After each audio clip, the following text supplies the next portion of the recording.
Hey guys, it's Bryn with the Mama on the Rocks, and I am so excited, you guys, to bring today's expert to you. Not only is Sam a friend of mine, but she and her husband and their hilariously awesome and wild boys are just a force, and I just am like their biggest fans. And here's what's important to know. You guys who have followed me have known that Spence and I have lived tiny for 3 years, and we've traveled all over the wide world with our tiny house and our kiddos. And that our reason for going tiny was to provide an equitable opportunity for our extreme child, specifically educationally. So Sam is a teacher, which, of course, has my heart. Her husband builds tiny houses, refurbs farmhouses, builds houses out of barns, out of trees, if he can find it, he's going to build something out of it. It is crazy and awesome in every way. So the two of them are just like the collective, creative, tag team. I just don't even know. It blows my mind all the time. I love it. So I met Sam through her husband, Chris, and the tiny house community. If you guys have not checked out The Capable Carpenter, you're blowing it. You need to go check that out. But Sam has been the mastermind behind his website, behind his t-shirt designs, it's like he can dream it up and she makes it happen. It's awesome. And so this year she went back to the classroom to be an art teacher. And I know how wildly powerful art can be as a form of creative expression, as a form of therapy, as a form of articulation for our kids who are, nonverbal or less verbal. So it was really important to me to allow somebody like Sam to share with you guys just how powerful art can be. So Sam, tell us a little bit about your background in art and why it's just been such a draw for you personally. Okay. Hello everyone. I started art very, very young. I was always into art. I literally carried around crayons and color pencils with me everywhere we went. They were in the car, they were in my hand. We went to a restaurant, I had them. My dad even said it the other day. So I was always an artist. I always started that way. And then in high school, I really flourished in it. I took 6 art classes my senior year alone. Wow. And my art teacher, I grew up in New York, so we were able to really be immersed in it. And my art teacher just took me under her wing, and I saw how much that she cared for me as an individual and how much it helped me to kind of express myself even then. In high school, I really started doing it. And then she's like, "You're going to be an art teacher." I'm like, "No, I'm not." So I went to school for interior architecture. And I loved it, but there was just no jobs at the time. So I was like, I need to go back to school. And I went back to school for being an art teacher. And then so I went to school in Boston for architecture. And then I went to school, came back to school in North Carolina for my art education with ceramics background. And then I started teaching. So 13 years of teaching in the public school system. I also have taught for the city. Oops, sorry, I'm in school. Yeah. I'm in school. I also taught in the city network for the Parks and Rec department and doing all different programs from the little ones to the adults. So I have taught all ages. Mm-hmm. But art has always spoken to me. When I was a child, going to museums and stuff, I was just completely awestruck by all this different art and the time periods and what the artists were trying to say. And what it said to me and what it said to other people really just inspires me. It really does. Yeah. And I love sharing it with my students, either young or old. I get very enthusiastic about it, and I become a huge art nerd when I'm talking. And the kids humor me, I think, half the time, but I really do. I love it. I do. And you guys have different ages of boys at home. And yes, you have 2.5 and a just 8-year-old. And and I have seen the awesome art stuff that you've done with them at home, which I love. And I think Western culture specifically, but I think people tend to shy away from fostering art in boys, and which is crazy and wrong. But I love to see that even in littles, and for a lot of us in this group, we have a lot of behavior diagnosis, a lot of autism diagnosis, and a lot of sensory diagnoses. And so art can be a really powerful way of connecting those sensory needs and kind of as that form of expression. So talk to us a little bit about that. What kinds of things can we be doing easily at home to Yeah. incorporate with our kiddos? Because an art teacher, everyone always expected, oh, you're really going to force it on your kids. You know, you're going to do that. And I really didn't. I had things available. And so for people, just anyone really, just having the art materials available and ready to go for them to make those choices themselves. So our oldest is really, he's 16. Oh my goodness. But he lives in Virginia, and he didn't like having certain textures really. And so I had to find something that it was smooth on the paper for him. So I had to go through different materials because he didn't like drawing at all. I was like, okay, we have to draw a little bit. Mhm. So they were called slick sticks, and that's a really smooth like quality. They're made by Crayola, and I'm not, going to any brand, but that was really nice for people that did have that. And it was weird because it was just a textural quality just on the paper that they didn't like. That's interesting. And those really helped him start drawing and Yeah. starting to move the paper. Because when he was little, he didn't like to at all, and he was having a hard time actually writing because he wouldn't do that hand dexterity Sure. holding things. So that was one thing that I noticed with him. And then Leo, our 8-year-old, he likes to draw. I mean, he likes doing things. He likes doing the projects. When he comes to my classroom, he's like, what are the kids doing? I want to do it. Like he tries drawing all the different projects that we do. So he's open to new ideas, and I've always provided him with lots of different opportunities. Anything that we're doing in class, and I just let him try to do it too. Color pencils, crayons, watercolor paint he really likes. So watercolor paint you could get. It doesn't have to be the crazy expensive stuff. Even in class, I don't even use the crazy expensive stuff. They have like those little containers with like the little thumbprint looking. Yeah. Those are perfect. One, they're perfect because they're washable. Some are more washable than others, so you got to be mindful of that. Sure. But there's no messing up the paint. If they overlap the colors, you can fix them, which is super great for littles. Yeah. And if they paint themselves, it washes off, which is super great. My little one, oh my goodness, he is an artist at heart, 100%. Alex is 2.5 and a vengeance, like with art. Like he is so excited about drawing. There is marks all over where we're living currently. Yes. Anywhere in my classroom, there's marker and crayon on the floor. He finds the things for him. He definitely expresses himself through art. He does not talk at the level that he's supposed to. Sure. You're speaking our language, trust me. Yeah. I mean, when they always say, oh, he's supposed to be talking, I'm like, what is he supposed to be talking? Right. Like, he will talk in his own time. Right.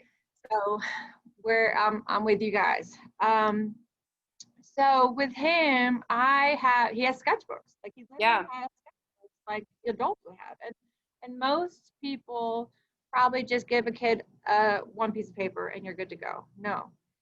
Hours. A 2-year-old sitting in front of a sketchbook for hours will draw and draw and draw and draw. And granted, right now it makes no sense to us whatsoever. Sure. However, he is always happy when he's drawing. He is always, so to him, he's expressing himself because he really can't express himself any other ways because he can't say the words that he wants to say, and he gets very annoyed and frustrated really easily. Absolutely. Drawing, he's not. I mean, he is a happy little camper, and he is telling you so much about whatever he's drawing. Who knows what, but he's doing something, and it's still there's something to be said for that engagement as a parent too. Just finding what our kid, regardless of their age or ability level, finding something that they truly enjoy and are passionate about, and really fostering that, encouraging that in them. And I used to always tell my students, I don't care if you're a trash man or a CEO, but do your best at it and be proud of your performance. And so I think it doesn't matter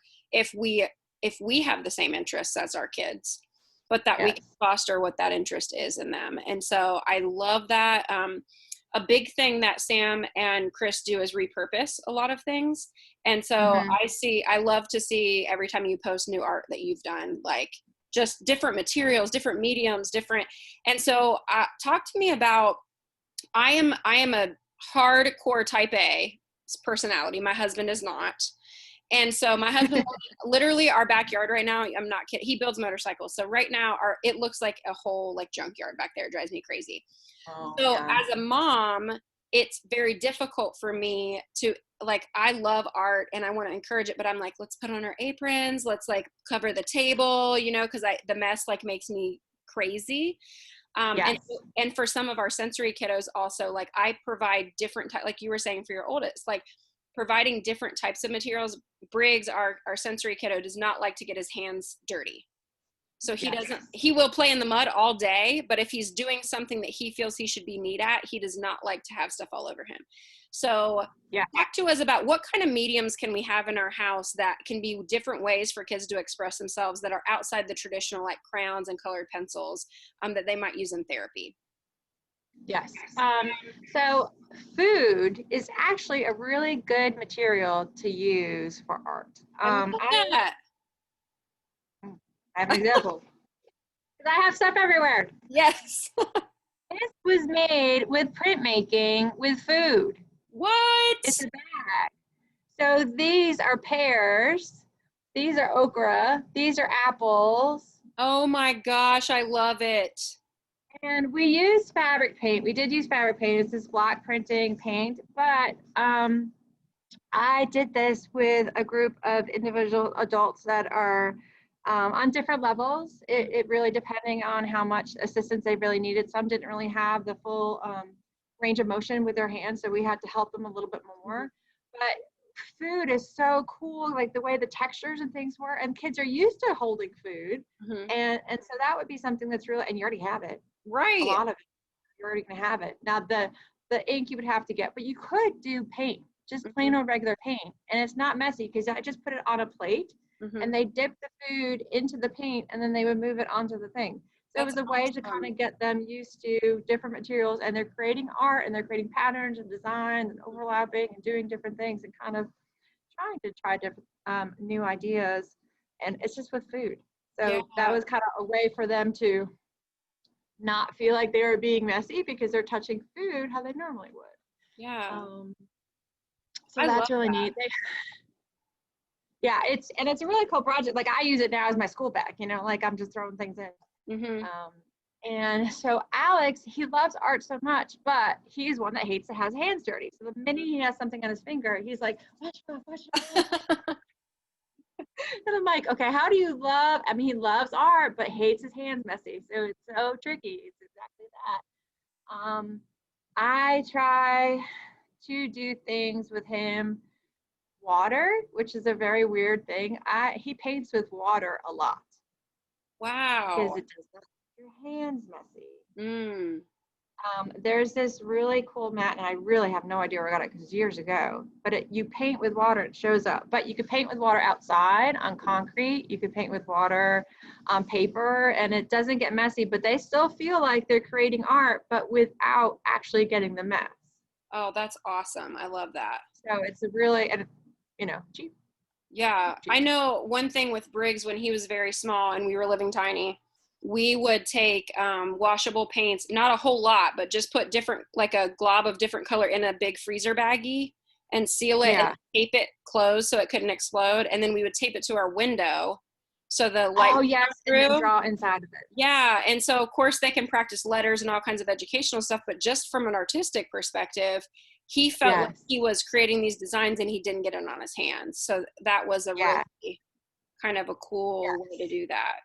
You can also do that in like a cookie sheet and put like flour or sugar or sand or rice, depending on the texture that they're really, and they can draw inside of that as well, and they could dip their letters and shapes and things like that. That's awesome.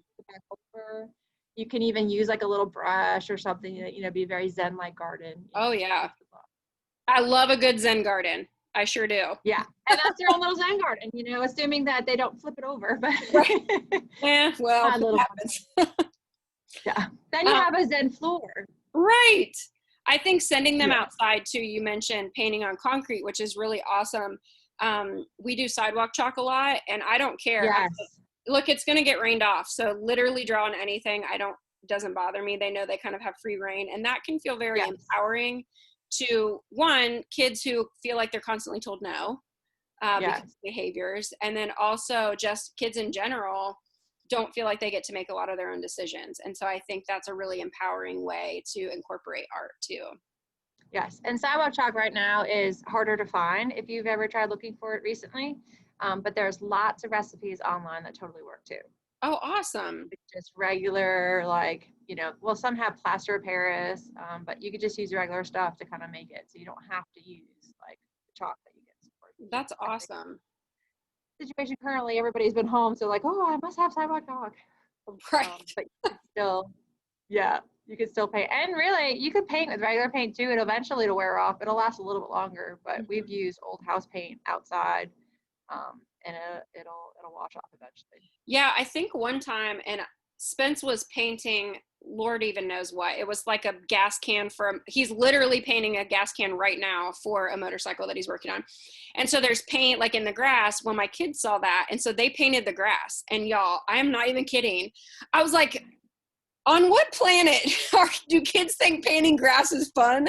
But it was just literally like the free reign of like, what? We can paint sure, paint wherever, because guess what? We're gonna mow it. Like, oh, you're gonna mow it, exactly. yeah. It doesn't matter.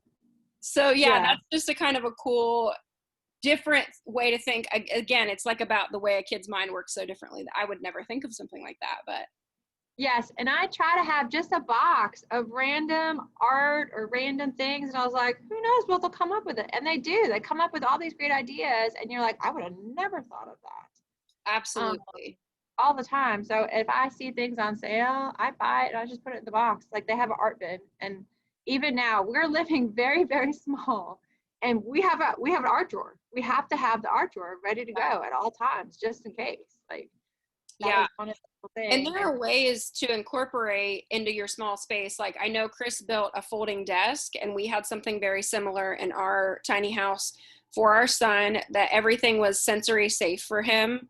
Yes. But he was able to use that anytime he wanted. And honestly, like one of the first things he did was to start coloring the desk itself. It was just a scrap piece of wood that Spence had, and he made like put hinges on it and whatever. And my first reaction or my first thought was like, ugh, are you kidding me? Like now I'm going to have to like clean this and stain it. But then it kind of occurred to me like, oh, well, this is sort of the point, right? And so part of it, I think, is releasing some of that control as parents and giving them space where they can express themselves in a safe way without us kind of like, dominating and telling them this is okay and this isn't okay. It's very hard, even for me as an art teacher. Me as an artist, I take my hands, I wipe it straight on my pants. I'm like, meh, whatever, it'll wash right off. And like, I just assume that I'm gonna have paint on me all the time. But when I see like the little one goes, oh, he's got paint on his shirt. But I have like both of those personalities in there, but I even have to remind myself, like, just let go. Yeah. Out of it in 2 months anyways, what does it matter? Right. And then if you know that you want a certain clothing like to be clean, you don't send that to school. You don't have them in it at, during art days. You don't have them because they're likely just going to wipe it straight on their clothes. That's right. And if they're very artsy in nature and they have those things available to them, don't have the nicest clothes on them. If they're, you want to keep that because they're going to draw. I mean, Alex literally is drawing on the walls, and I'm just like, right. He's an artist. I gotta embrace it, And I did that when I was a kid. I have paintings all over my walls. My mom just kind of like, okay, just put it in. We'll just paint when we move. Yeah, and I think that even an expert we talked to recently was talking about embracing like the child that you have, and she had 3 kids, and the middle child was an artist. He was in a band and he wore his hair long and all these things, and kind of she was talking about it as it pertained to the church and how they would be like, oh, you're his parents, because there's these expectations. And she was like, yeah, and how proud she was of who he was as an artist and how he expressed himself through his music. And so if your kid is very into fashion, let them express themselves in that way. Let them color on their shoes and design something, because who knows, maybe they'll be like making millions of dollars someday because they are able to come up with something like that.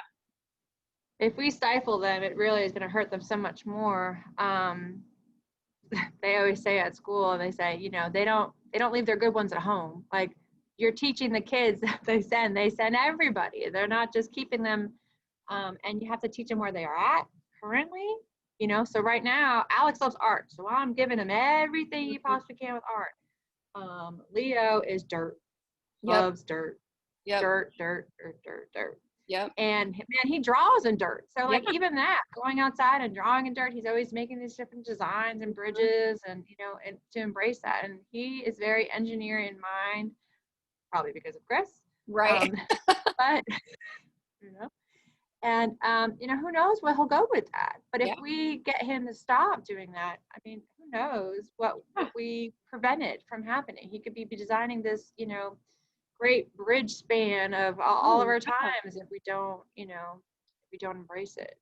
I Uh, totally agree with that. And I think that Spence comes on and joins me for some of our lives in our private group sometimes. And sometimes we talk about relationship stuff, and other times we talk about like our different parenting styles, which is a huge thing. I mean, mhm. every kid, regardless of ability level, if you have two kids in the same house, they're going to be different kids. They're going to need different things. You're going to parent differently than the person that you co-parent with. And I think it's been really interesting for me to watch. Briggs is also very engineering minded, probably because of Spence. And so as Spence is out there, I mean, Briggs learned to change carbs on a motorcycle when he was 5. I mean, I was like, carbs are what I eat. I don't know anything outside of that. Like, I have no idea. And so it was really kind of interesting to watch them foster that. And especially when you have parenting styles that clash with your kiddos, being able to Mhm. find those connection pieces, I think, is so important.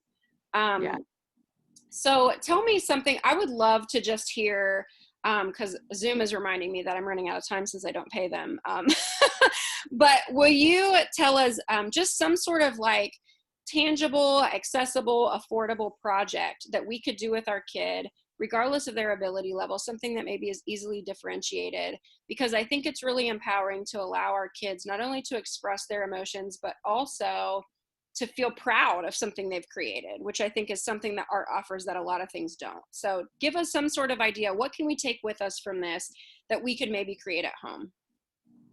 Um, always recognize what they do, but this is what I learned very early on. The little ones and even the older ones don't say, oh, that's a dog. Let them explain to you what they made. Because Oh, you I love might see that. something, but what they are actually experiencing or what they actually felt on it could be totally different. So artwork is always left up to the artist to make, but the viewers always interpret it different, not always how they intend it. So if you're really trying to communicate with your child or your adult, let them communicate with you what they made first before you, so you could say, tell me what you made here. What did you do here in this section? Or Yeah, what were you thinking when you made this? And let them tell you first before you start interpreting it yourself. that's That awesome. will be I love that. huge for them to really express to you what they were trying to create. Um, and I like not limiting them. So if they want to paint with spaghetti sauce, let them paint with spaghetti sauce. It will stain the paper beautifully. There's lots of different foods that they can paint with, and it doesn't matter if it's the dirt and the mess that bothers you, let them be outside. Right Yeah, now it's a little cold for it, but normally you could just hose them right off and you're right. good to go.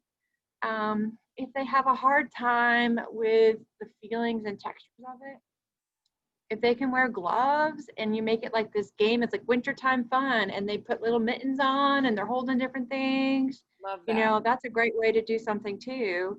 So you make it, if you know what their hesitation is, make it like it's a game, it's something else. It doesn't have to be that we're making art, we're just making marks on something and Yeah. do it with them. Do Yes. it with if they see you doing it and enjoying it, they're very likely going to try it too. Yes. And if you don't feel like you're good at it, you say, oh, I'm not good at it, I can't do it. Well, they're going to do the exact same thing.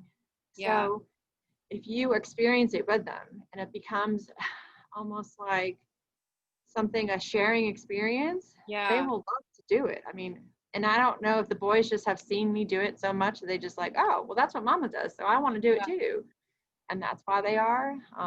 I mean, you've seen our house, there's just stuff Yeah. everywhere, art everywhere. And they see Chris making stuff all the time too. Hmm. And that's what they want to do. So if And you I like participate. that. I like that dynamic that you guys embrace too, that because Chris builds doesn't make it any less art. It's still something he's created. It's still something he's come Oh up with yeah. and designed. And I think that's really empowering for both genders too. That they can create. It doesn't matter. It's not gender specific or exclusive. Those things coexist all the time, and that those dynamics cross over. I Um, made furniture in our house. Chris wasn't the one that did it. I made the furniture. yeah, yeah, and Yeah. that's really empowering, I think, too. And Yeah. if you have a kid, don't, you mentioned not limiting them. We always joke in my house that Briggs has been smarter than me at math since he was like 4, and that's the God's honest truth. I taught English. I don't math, but because he is very engineering minded, he can measure things and build things that I would never imagine in my lifetime. And so how can we incorporate that? Like, can he build an easy shelf that we can hang up? How proud would he be to point that out to anybody that comes to the house? Oh yeah. Yeah. And That's if it's cute. not exactly perfect, it's okay. It doesn't Right. have to be. But I think as adults, we always have this certain mindset, like it has to have this, or the nail can't be doing this, or Hmm. you have 10 nails in this corner. So what? No big Yeah. deal. They made it, and it's as long as it's safe and functional, Right. it's okay. Um, Yeah. so I was thinking when we lived tiny and, Spence had converted a fifth wheel because we only had 2 weeks to move. So our tiny experience is not like most people's, but we had one large window. And so one thing we would do often, both for homeschooling and for just artistic expression, is to have dry erase markers. And Oh we would let yes. the kids just draw all over the windows, which Yeah. my mom would have 5 heart attacks thinking about that because she's The even wipe more right off though. Yeah. but they wipe off Mhm. and they can see them from outside. And there's just kind of, we can make stained glass. There's all these kind of cool things. So in thinking of that, right before we get off here, if I just have one of those small plastic totes, and I have a small space. I live in, let's say, a New York City apartment. What can Yeah. I put in that art bin for my kid that's accessible and affordable, that are just easy to grab things that they could incorporate? Um, Color pencils go a long way. Crayons can also do a lot of things. And crayons do a lot more than you give them credit for. You can do wax resist with paint, um, scissors, even depending on the ability and the skill level Right. on your little ones. Glue, Yes. basic things, lots of paper, lots of different options of paper, textures of paper, recycle stuff too. It Yes. can be, old cards that you have. You can imagine what the artwork that they could come up with Mhm. old cards that you have. Um, some really good things. If you can manage some sort of textile with like a Play-Doh or something, the sculptures that they could come up with, that would be really great. Legos. Oh, Legos are yes. underutilized for art. Oh, they're so wonderful. And oftentimes you could just get some at the dollar store and just Mhm. have a couple. You don't need the whole big sets. Mhm. Um, they can build things with that and challenge them. Say, okay, how about you build me and then Mhm. a bridge, or you Right. build me what you want your house to look like. And that would be just them creating right there. And you don't have to worry about them being messy. Right. Those are Another really thing that's, you talked earlier about making a game out of it. So our kids are also spaced out in age. And so Mhm. we will often have competitions like, okay, who can build me the tallest structure? And we'll set a Yes. timer. And then we'll let them destroy it. We'll let them knock it over, Yes. which our son thinks is like the best thing ever. And Oh so, yeah. yeah. And the other thing I would recommend is, I don't know if it's Crayola or not. I probably got it at Hobby Lobby with my 40% off coupon. I don't know. But there's a type of they're very small and affordable clay that comes in different, you don't have to paint it. It comes in different colors, though you can get it in white. And it's just like an air dry clay. So it doesn't stick all over your hands. You don't have to put water on it. And Yes. that's a good, Crayola has it. okay, so that's a really good alternative to like if you're like me and Play-Doh smell makes you want to barf, I or hate the smell. I'm I super do. sensitive. And then my kids love to take kinetic sand and like grind it into everything forever and ever, amen. So Yes. this air dry clay is really, I mean, they come like in sticks, and so they're easy to store, and yeah, they Yeah. just dry in like overnight. They have a thing called Model Magic too, which is very similar. It's a little bit, the air dry clay is a little bit harder. The Model Magic feels more like a marshmallow. Oh, awesome. They have not as strong with their dexterity yet. It can really move that. It does come in different colors, but also it will dry, and then it feels kind of like a hard foam, but you can color it with markers if you'd like. Oh, It's very awesome. I love nice. that. Yeah, Model Magic is really neat. Um, there's also like foam that you can like press in, Mhm. kind of do like a little sculpture too. So it's depending on how much like actual strength they have. Like Alex has no strength in his Mhm. hands, so he can't really press down on that stuff yet. So he might be able to smush it all the way with his entire fist, but not Right, actually mold it. So depending right. on their ability in that level. Um, And then yeah. lastly, I would say to you guys, we've said before outside, if you have any kind of green space, even if it means you need to go to a community park and socially distance or whatever you're comfortable with, there's a lot to be said for doing little things like scavenger hunts with your kids. Go find me a red leaf, go find me 3 sticks, go find me a smooth stone, whatever, and incorporate those sensory things. And then have them build something, make a fairy garden, make Oh my yeah. daughter likes to make fairy gardens. Our son will take his superheroes and make some sort of, I don't even know what, that he's going to end up crushing anyway. But like allowing and encouraging that kind of creativity is pretty awesome to see what they come up with. We made artworks with our scavenger hunt. So we would actually do little leaf people. We ended up making leaf people. Yeah. Made a whole composition with our scavenger hunt. Um, and our niece at the time, when she was with us, when we did another scavenger hunt, because that's what we do. We're Right. outside. And she made a little fairy, and she had like little clovers everywhere and little leaves and different Yay. colors, and her hair was all funky. So you can make some really neat things. Glue, lots of glue. Mhm. Um, and they did, yeah. And that was, just glue. That's what you need, glue and Yeah. paper. Really Yeah. easy. I think the last thing I was going to mention was pipe cleaners. So you can get a pack of those at the dollar store, and Hmm. the kids can make anything out of them. That's something I keep in the car because our son, for some reason, has always really loved to tie things. Like he loves to tie things up, to tie things to other things, to make knots, whatever.